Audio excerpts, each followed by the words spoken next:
Thank you for joining us and welcome everyone to our first webinar for our Digital Doc series.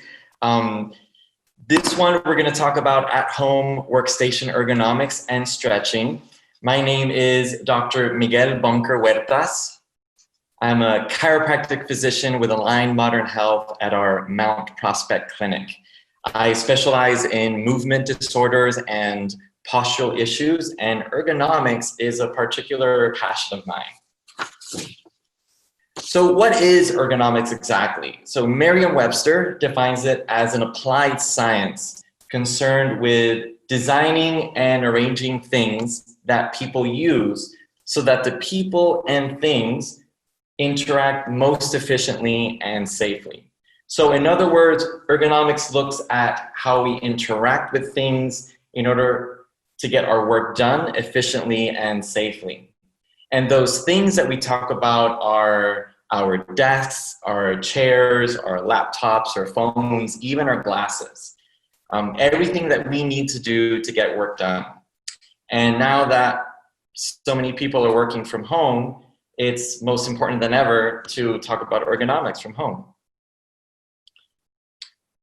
So what is it about working from home that makes ergonomics like so important? So most people don't have the same comfortable setup at home that they do, that they used to have like in the office. So many people are using laptops instead of desktops, sitting in dining room chairs, or even cross-legged on a sofa. And everybody's like making do with what they have.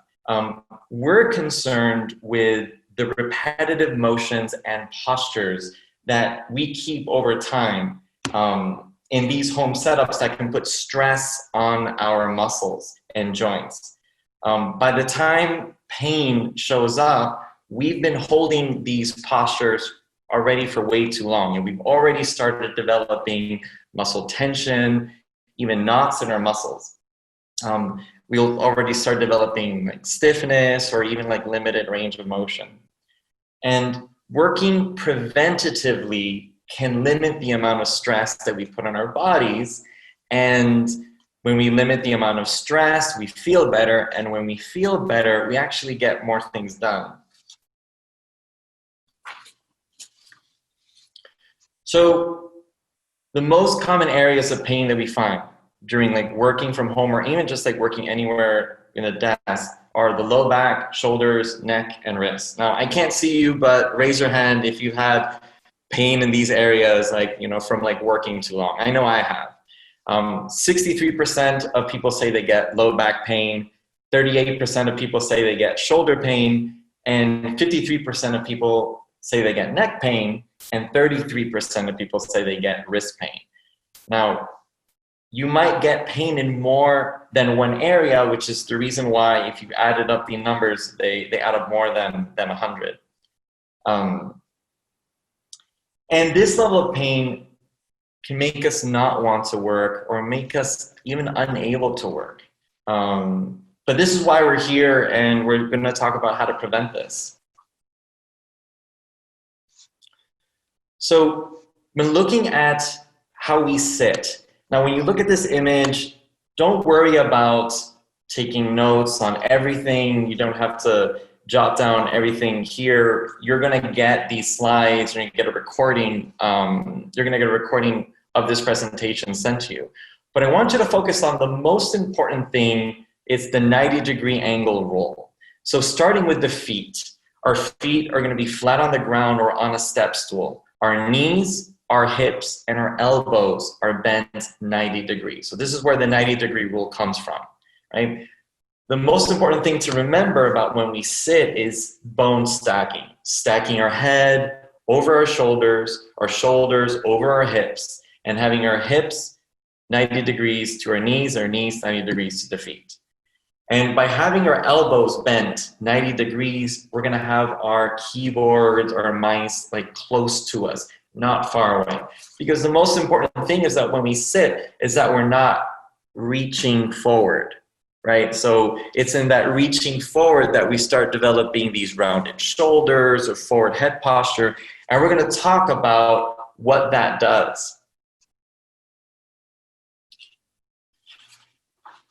So when dealing with a keyboard, we want the keyboard, like I said, as close to you as possible. So having the shoulder going and the shoulder of the arm going straight down so that the elbow, bent up here, so the elbow is bent 90 degrees and we have our keyboard right here. This way we're not reaching forward in order to type or in order to work. That's what's going to make a big difference as far as like not rounding our shoulders. Having the mouse right next to the keyboard also facilitates keeping that good posture so that we're not having to reach forward.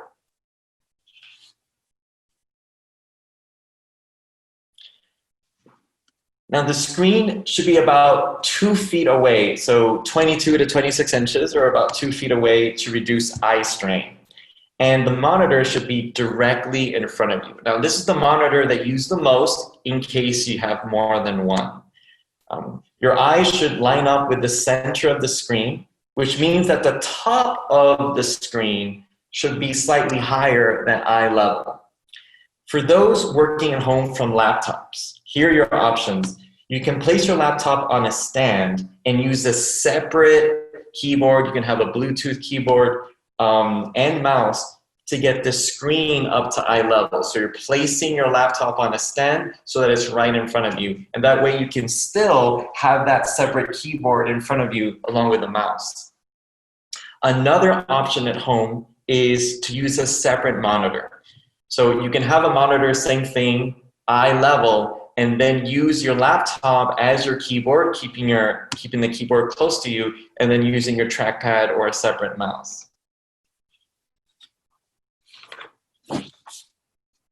And why is all of this important? So everyone's head weighs about 8 to 12 pounds on average. And for every inch that I move my head forward, I'm doubling the weight of my head. And so imagine if I were holding a bowling ball like right here and my joints are stacked, right? So my arm is perpendicular to the ground. I could pull that bowling ball for a decent amount of time.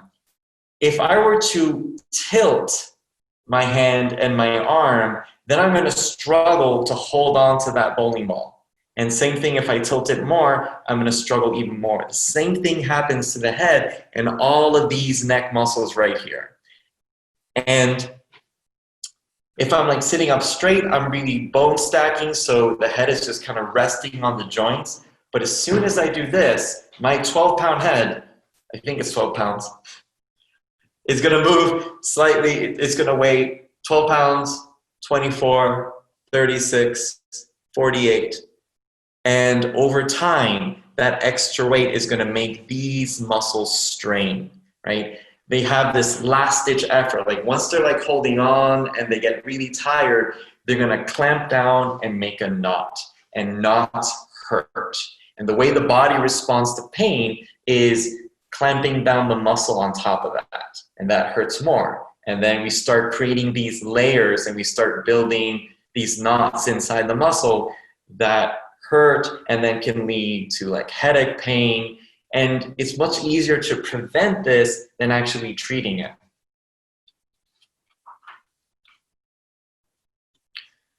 So when we sit down, and what you're going to see in this image is this person is sitting, her head is directly over the shoulders directly over the hips. And most importantly, her hips are all the way back on the chair. So we talk about this a lot in our clinic, that when we sit, obviously it's very easy to kind of slouch and slide our hips forward in our chair. But the best thing to do is to bring your hips all the way back. Now here we use these lumbar rolls that provide some lumbar support in any kind of chair, you know, whether it's in the car or whether it's at work or even a kitchen chair. We want to bring our low back like slightly forward and our hips all the way back against the chair. And for some people, this might be a little bit uncomfortable. You can always like bring the hips slightly forward, but this is the ideal posture. We're still like bone stacking. You can see she's following the 90-degree rule. Her feet are flat on the ground. Her knees are bent 90 degrees. Her hips are bent 90 degrees. Her arms are like resting down. And so her keyboard would be right where her fingers are. And another option is to have a standing desk. So if you're lucky enough to have a standing desk at home, you would still follow the rule of like bone stacking. You still want your shoulders, your head directly over your shoulders directly over your hips, and your hips over your feet. Now, when we're standing at our desk, you can always like move like side to side. You can take some weight off one foot, move it to the other. And at home, if you don't have a standing desk, what you can do is you can use the kitchen counter. And my favorite thing to do between like standing and sitting is to actually shift and move around between all of them. So I'm going to tell you, I'm going to share what I like to do. Say I'm at home and I'm finishing up some charts. I'll be like working for a while from a chair. And then if I start feeling that my posture is deteriorating and my head is going forward, or I don't have like too much energy because it's the end of the day, then I'll switch positions. I'll get up and I'll go to the kitchen counter and I'll start working from there. It almost resets my brain and resets my body. So I'll work there for a little bit, and say if my feet start hurting, then I can go back to sitting down. I can shift my movement. I can try something different. My favorite thing when working throughout the day is changing posture, changing position, not being in any static position for more than 30 minutes, an hour maximum. When we change our positions, we can reset our muscle proprioceptors. These are muscles that tell us kind of where we are in space and remind us to have good posture. So if you're sitting for too long, go ahead and stand. If you've been standing for too long, go ahead and sit down. Some people have the standing desks that go up and down. So that would be another option. Like you're working from home, you're working on your desk, and you feel like, okay, it's time to change the position. Let's go ahead and stand up. Or I've been standing for too long. I'm starting to kind of lean into the desk. Well, then now it's time to go back down and sit. And the other thing is that whether you're standing or whether you're sitting, every so often, it's good to do some movement, to stretch, to breathe, to go get some water, to hydrate. And we'll talk a little bit more about the stretches in a little bit. So with the stretches that we're going to show you, we want you to try these at home or at the office, wherever you are. Most importantly, when we're doing these stretches, if you feel discomfort, if you feel any pain, go ahead and stop doing the movements, and we can talk about it later. We can even do a consult and talk about your case individually more in detail, okay? But if you feel comfortable, go ahead and join us with some of these stretches, okay? And these are stretches to help break the routine and break the monotony of sitting or standing, and might even bring some relief whenever we've been sitting for so long. So the first one is called seated neck retraction. And I'm gonna turn on my side over here so you can see me profile. So the first thing I'm gonna do is I'm gonna sit as straight as I can, looking straight ahead. I'm gonna use my hand, I'm gonna place it on my chin. My eyes and my ears are in line, and they're gonna go straight back. So I'm standing here, I'm gonna press back. I'm gonna basically give myself a double chin. Looks great. And gonna go straight back and then release. Let's do 5 of these, okay? So let's go pressure on, pressure off. 4 more times. Pressure on, pressure off, pressure on, pressure off, pressure on, pressure off. Let's do 1 more. Pressure on, pressure off. Now roll your shoulders back. Whenever we finish one of these exercises, it's good to roll the shoulders back and get some more blood flow into these muscles.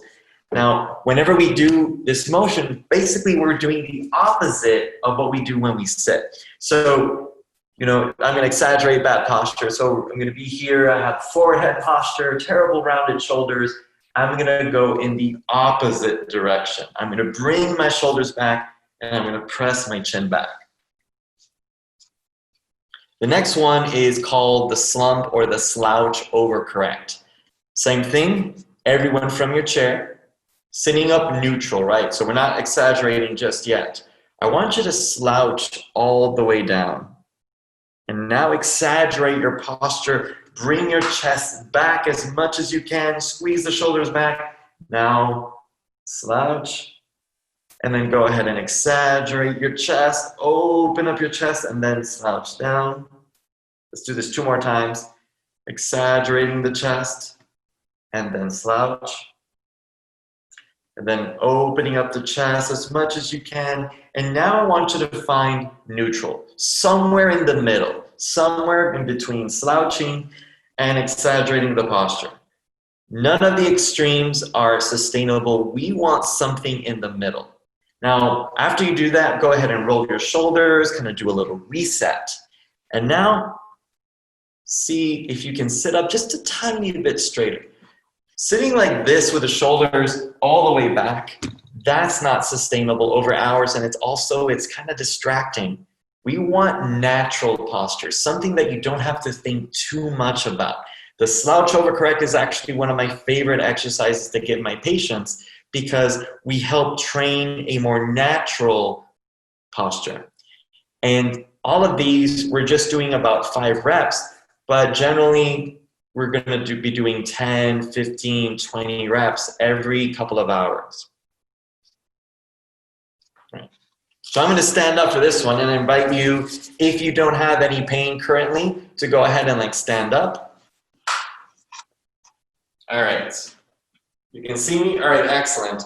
So with the standing extensions, I'm going to place my hand on the small of my back.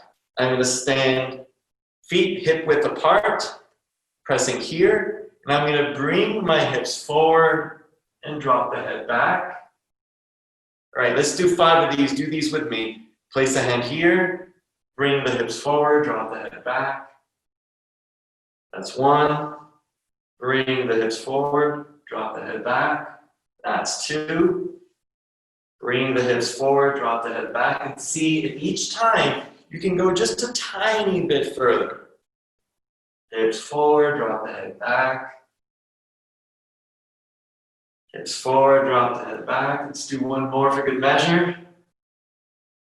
Hips forward, drop the head back. All right. Go ahead and have a seat again. See, it's easier to stand up straight after that. Okay. All right. Now, incredibly important is us being able to breathe and being able to do what we call diaphragmatic breathing or belly breathing. And when we breathe with our belly, we actually stabilize our low back. We almost make our core area stronger. So chest breathing means breathing up here. So I'm going to take a deep breath. I know I have a dark shirt, but I just want you to look at my fingers. When I breathe from my chest, I go, right? And so I lift this. And I'm actually using all of these muscles right here to breathe that way. And we can't take a deep enough breath if we breathe this way. So I want you to focus on belly breathing. Now for belly breathing, I'm actually going to stand up so that you see my belly, but I want you to do this sitting down. You're going to place your left hand, or place a hand on your chest and another hand on your belly. So from here, the hand on your chest is going to stay completely still. And I want you to breathe and exaggerate the belly breath all around. It's okay if the belly hangs out. It's okay if it moves in all these directions. You just want to make the hand on your belly move and exhale. Inhale and exhale. Inhale and exhale. See, the hand on my top is not moving, just down here. Inhale and exhale. 1 more. Inhale and exhale. Good. Feels more, feels so much more relaxed that way also. Don't worry if it feels strange. Obviously, we're not really used to breathing like this every day, but the more you practice all of these exercises, the more natural it feels. If there's anything that you take away, the most important thing is being able to breathe from our belly so that we keep all of these muscles here as relaxed as possible. None of these exercises really takes a long time. So these are things that you can sprinkle throughout the day. You can do them all at once, you can do them together, you can combine them, or you can just do them like separately throughout the day. Now, another thing I wanted to mention about belly breathing is the reason why it supports the low back. Imagine you had a 2-liter bottle of soda, an empty 2-liter bottle of soda, right? So you got like these plastic walls, plastic cylinder. If you press on the side of it, the walls collapse, right? It's just very thin plastic. But if you put soda inside and you seal it, the soda and the carbon dioxide is going to put pressure on the walls. So if you try pressing on that 2-liter bottle of soda, it's going to feel solid. It's going to feel very strong. The same thing happens with our belly. When we breathe with our diaphragm, we're actually creating what's called intra-abdominal pressure. So essentially the same thing as that soda and that gas pressing on the walls of the 2-liter bottle. So when we do that, we actually protect the low back and make it easier to be supported upright in good posture.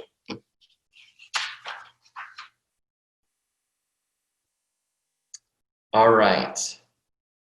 So let's also do some stretches for hands, wrists, and forearms. Okay, and you can do this with me. So the first one is actually making a fist, a very loose fist, and using the other hand to stretch forward. So I'm going to show it this way.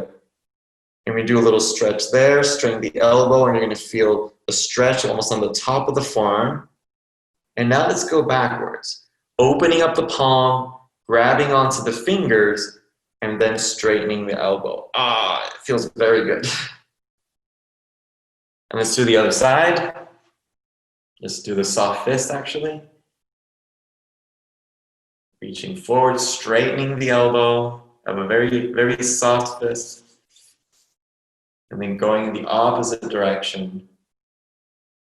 Good. You can take the wrists and move in back and forth.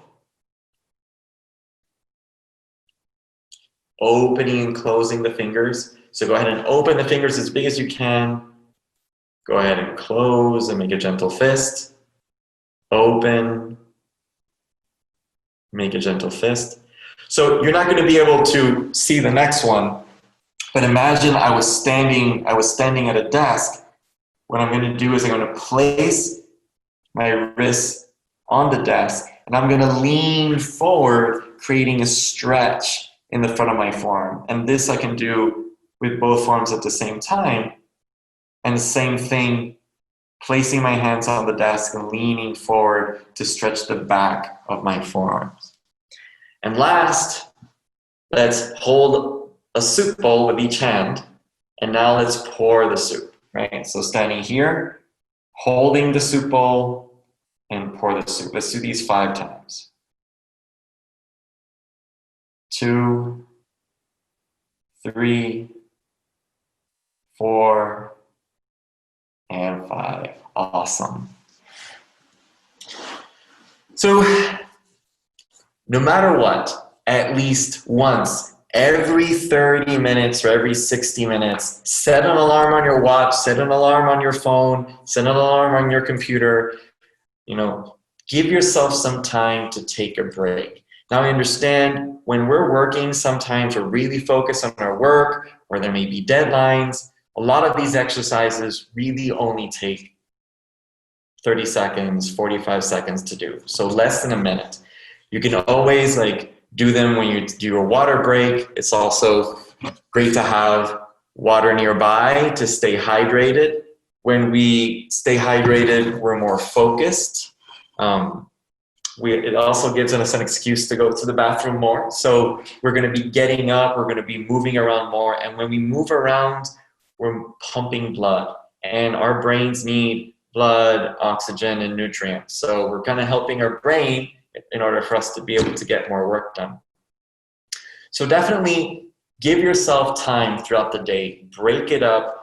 Set some reminders to make sure that you stand up, that you move around, that you stretch. You can do these stretches. You can even like do a 2-minute workout, like anything to get blood flowing and break up the monotony of being in one position for too long. Any position that we hold for too long, our body doesn't like. So give yourself some movement, give yourself some time to breathe, and you'll notice that you'll be feeling better. So at this point during the webinar, we're going to open it up to questions, and you can type in your question, and we spend about 10 minutes like answering questions, and you can go ahead.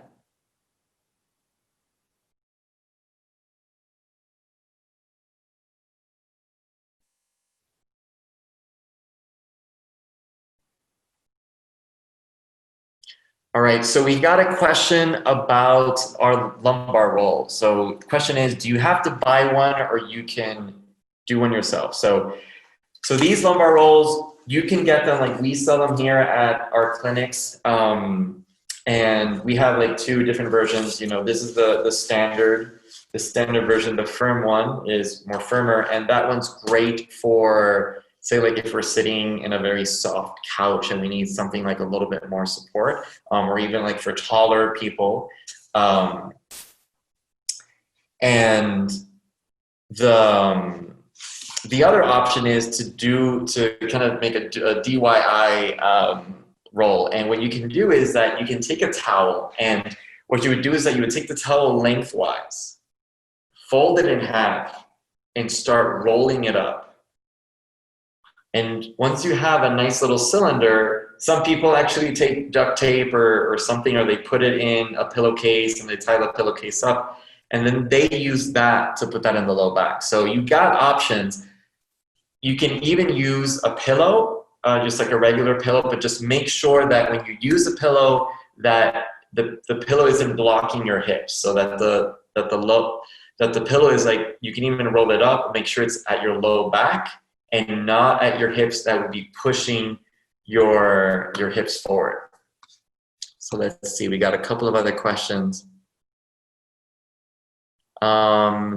So Paula said, no question, but I feel better after doing the back stretch. I heard cracking in my neck area. Yeah, that can happen. Like we're bringing some movement into the joints that they normally don't get. And our spines are, we're designed to move. Like we're designed to go in all these directions, including backwards. And it's just a movement that we don't explore as often. And so someone wrote, what are your thoughts on stationary bikes with the desk attachment, not for a full work day, but maybe an hour or so during calls or webcasts? This is a great question, actually. So I've seen stationary bikes. I've seen stationary like treadmills, right? For, you know, with the desk attachment. And my thoughts on those are great. It keeps the legs moving. My only concern is if your work requires a lot of thought, and I've actually used these desks when I was in chiropractic school. We did have a standing desk with a treadmill, and I almost found myself more focused on my gait and my walking pace rather than my work. So if you can focus on your work, that's great.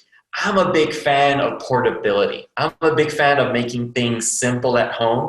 And so, you know, I would almost rather do a couple of squats in between, or even like do 5 jumping jacks, or do the exercises and the extensions. And that way you don't have something that's like taking up space. But if you're at an office and they do have this available and you can focus on your work, I think that's great. And so, let's see.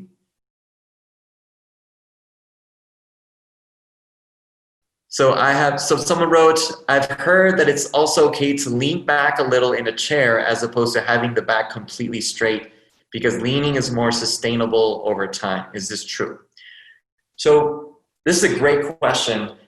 If we're sitting on our chair and we're like as straight as can be, almost kind of a military posture, like very straight. My opinion, that is not sustainable over time.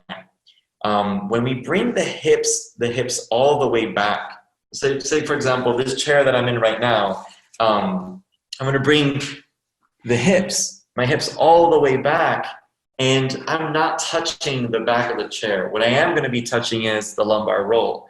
But I'm actually kind of in this position where I can hang out and I can move forward, I can move back, my shoulders are completely relaxed. And that's my favorite thing as far as like leaning back. If you're in a chair where you're leaning back and the chair almost kind of puts you in a kind of a rounded position, that's not the best. So my thing is definitely move around, change the position. If you're one position and your back is against the chair, then after about 20 minutes, change it. Lean a little bit forward, move a little bit back. Just don't stay in one position for too long. So I've got a question. Do you recommend any exercises for relaxing the buttocks muscles? So one of the best exercises for relaxing the buttocks muscle is the lumbar extension. So the standing extensions that we did. And when we're sitting for too long, one of the issues that we have is that we're actually sitting on our buttocks muscle, and that can atrophy them. What that means is that when we sit on our buttocks, they're not getting as much oxygen, they're not getting as much blood, and so over time they lose strength and they lose size.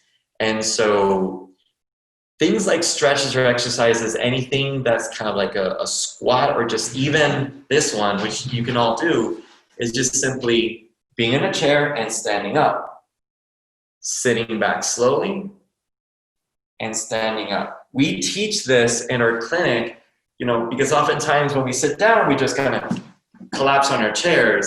The great exercise is just standing up slowly and standing back down on the chair.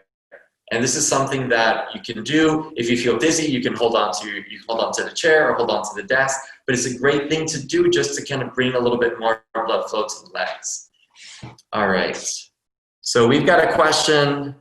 I've heard that an ironing board makes a great standing desk when you need to change positions. It seems to work well for me, and I like it because I can put it near a window or move it from room to room. Plus, there's plenty of room on it for my notebooks and water bottle too. What are your thoughts on this? Absolutely. I love this idea.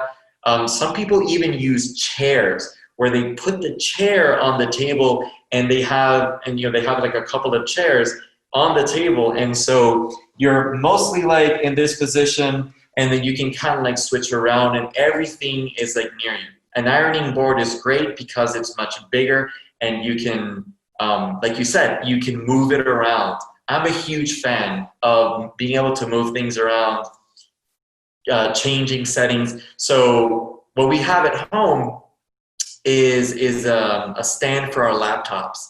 And what we do is that we take that stand, it's usually pretty light, and we just like move it from side to side. We move it to a different position. If we move to a position where we get better lighting, where we're more comfortable, maybe a place where the kids aren't yelling and screaming. But yeah, so definitely changing positions and moving around is a great idea. Can you please suggest some stretches, exercises for trapezius muscle stiffness? Thanks. Absolutely. So trapezius muscles, for those of you that don't know, are these muscles like right here. It's actually, it kind of forms like a diamond shape, right, on our backs. But the portion that where we usually remember is the ones that are like up here, right, the upper portion of the trapezius. So a great thing to do, one, simply is just kind of rolling the shoulders back. Here we're turning the muscle on, turning the muscle off. Turning the muscle on, turning the muscle off. So doing a couple of those throughout the day brings blood into the muscle, and muscles need blood, oxygen, and nutrients in order to relax, right? So another really good stretch is simply to kind of straighten the arm out and then turn your head away. And you can all try this out. So stretching the arm out, turn your head away, and use your other hand and just rest it on the head and give yourself a stretch. You should feel it here. Some of you might even feel it all the way down to the arm, right? And doing the other side, I'm reaching out. I'm just trying to go here so you can see it, right? I'm reaching out and I'm stretching. Now you can stretch with the head pointed straight forward. You can also turn your head slightly down, and that will get those back muscles there. All right.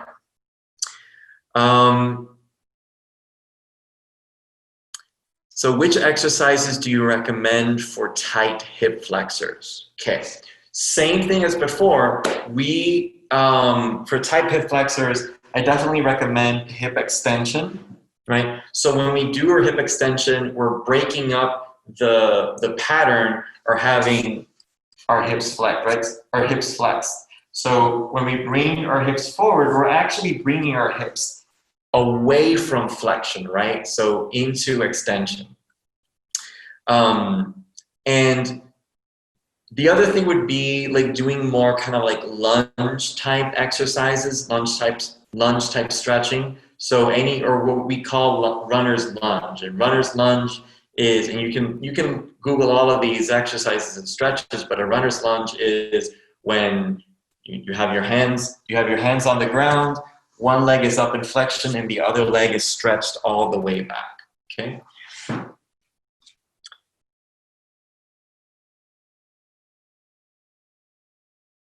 All right, so we have time for maybe one more question.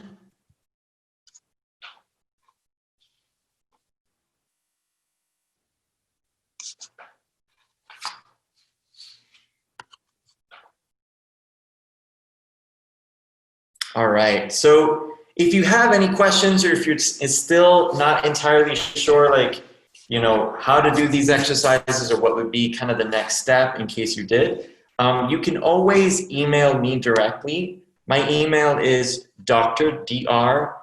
Bunker-Huertas.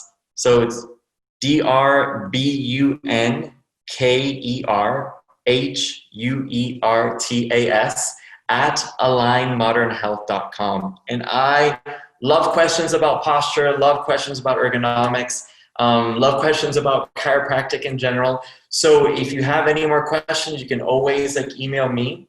One of the questions that sometimes comes up is at Align Modern Health, like do you take insurance? And that's why we have the slide up that we wanted to show you.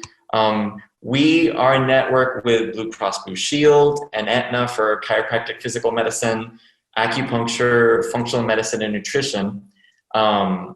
And also United Healthcare and the VA for chiropractic, physical medicine, and acupuncture. We're also in network for Cigna for acupuncture and Medicare for chiropractic, physical medicine. So that's usually a question that comes up. All right, we have more questions here. What is the best way to self-crack our necks when it feels a bit stiff, or a great way to stretch our necks? So we get this question a lot as chiropractors. So I would recommend doing more stretches. Now, we call it like self-adjusting, right? So like self-adjusting our necks, it feels great, but if we don't change our posture, if we don't do these exercises that kind of break up the patterns of rounded shoulders or having a forward head position, then we'll crack our necks and then it'll just kind of come back. I'm a bigger fan of let's do some exercises so that you don't have to adjust your neck. Let's do some stretches so that the muscles don't like tense up. Break up the monotony of the day by moving around, stretching, drinking water, doing some exercises, rolling your shoulders. And if you still feel like you have some joints in the neck that need adjusting, come see us.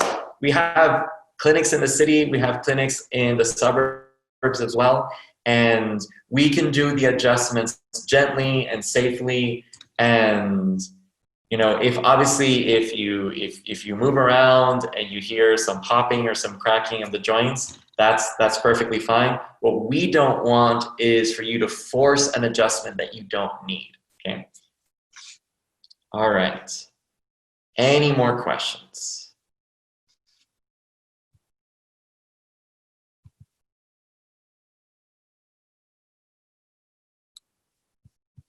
All right.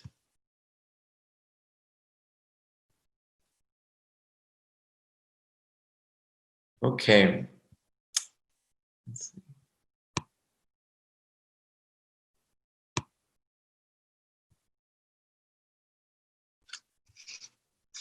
All right, so thank you for joining us all today. If we didn't get to your question or would you like any additional information, if you like a free 15-minute consult or an appointment at Align Modern Health, please visit us online at alignmodernhealth.com or call our patient care coordinators at 312-216-2452. We are here for you and we're happy to help. Thank you so much for joining us.